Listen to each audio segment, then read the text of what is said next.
நம்ம ஜனனி நாட்டுக்கோழி பண்ணை மக்கள் எல்லாருக்கும் வணக்கம்.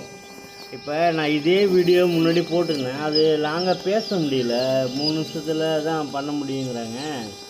அதனால் இப்போ இந்த அளவுக்குலாம் டீப்பாக இந்த யூடியூப்லேயே யாரும் போட கிடையாது. இந்த குஞ்சுகளை எப்படி பராமரிக்கணும், இது இந்த சிக்கு வந்து எப்படி எல்லாம் இருக்கும், என்னென்னலாம் உருவாகும் அப்படின்ட்டு இதை பாருங்க.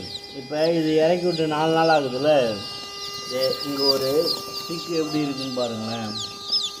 பாருங்கள், கால் முடியாமல் இருக்குல்ல. இறக்கி விடும்போது நல்லா இருந்துச்சு, இப்போ அதனுடைய ஆக்டிவிட்டிஸ் வந்து மாறி இருக்கு. இதாக பாருங்க, தெரியுதுங்களா? இந்த குஞ்சு பாருங்க, இந்த குஞ்சு அது வந்து அதனுடைய நடக்கிறது வந்து மறந்துச்சு, எப்படி நடக்கணும்னு தெரியாமல் தப்பாக காலை மூவ்மெண்ட் வைக்குது.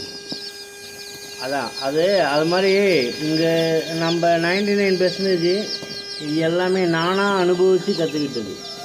ஆமாம், ஏகப்பட்ட இழப்புக்கு அப்புறம் நிறைய இழப்பு சந்தித்து நானாக கற்றுக்கிட்டது இது. அதனால் நீங்கள் நான் கற்றுக்கிட்டது என்ன மாதிரி நீங்களும் இழப்பீடை சந்திக்காமல் நீங்கள் ஆரம்பத்திலேயே நல்ல முறையில் செய்யணுங்கிறது தான் என்னுடைய விருப்பம். மக்கள் எல்லாருமே கற்றுக்கணும் அப்படிங்கிறது தான் என்னுடைய அம்பிஷன். ஓகே, தேங்க்யூ, பாய்.